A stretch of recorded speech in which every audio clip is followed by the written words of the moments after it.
The situation around Malami and the events at Kuje Prison has continued to draw serious attention across the country.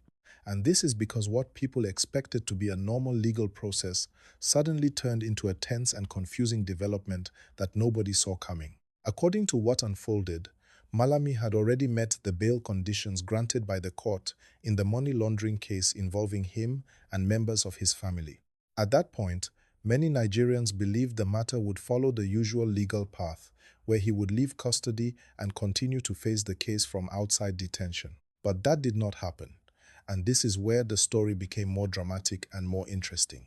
As soon as the news broke that he had perfected his bail, expectations were high that he would walk out of Kuje Correctional Center quietly and return home. Instead, reports began to spread that security operatives were already positioned around the prison.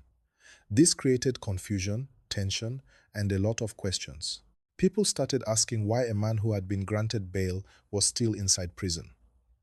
At this point, many legal minds and observers began to debate what was really happening behind the scenes. Please, if you are following this story and you enjoy clear explanations like this, take a moment now to like this video and subscribe to the channel because we keep breaking down important national stories in a simple way that everyone can understand. As the hours turned into days, it became clear that Malami was not leaving Kuje Prison because there was a standoff.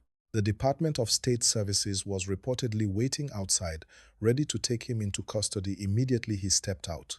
Rather than walk straight into another arrest without clarity, Malami stayed inside the facility. This delay sparked widespread reactions. Some people believed he was protecting his rights by avoiding confusion. Others felt the situation showed a deeper disagreement between institutions of government. Either way, it was no longer a simple bail issue. It had turned into a national conversation. Social media began to react strongly. Nigerians asked whether bail still truly means freedom, or whether other agencies can step in at any moment even after a court decision. Lawyers, activists, and everyday citizens shared opinions, some supporting the actions of security agencies, others warning about the importance of due process and respect for court orders. This debate continued to grow as each day passed and Malami remained inside Kuje. Remember to like this video and subscribe if you want to stay updated on stories like this. Your support helps the channel grow.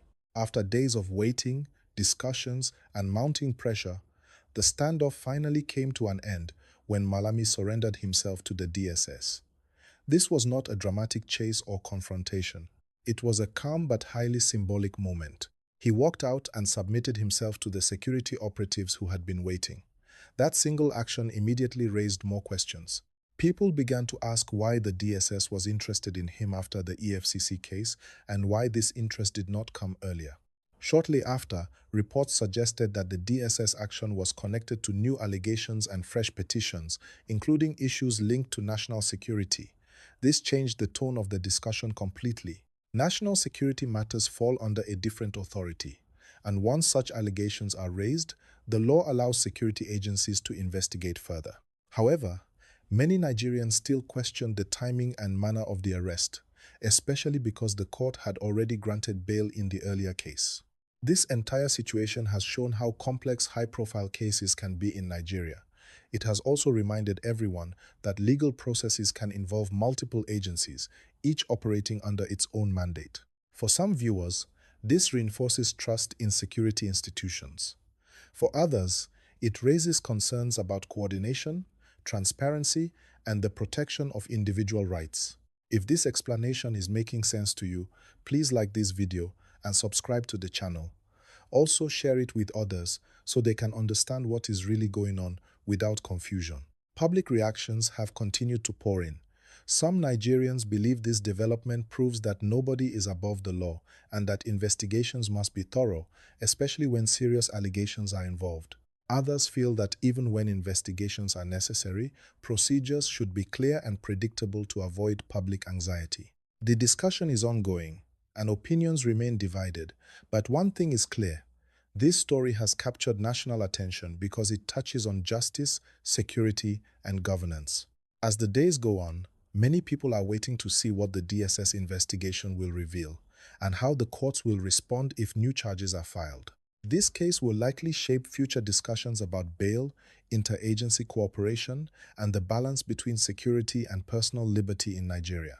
Please do not forget to like this video and subscribe if you want us to continue breaking down this story and other important developments in a simple and professional way.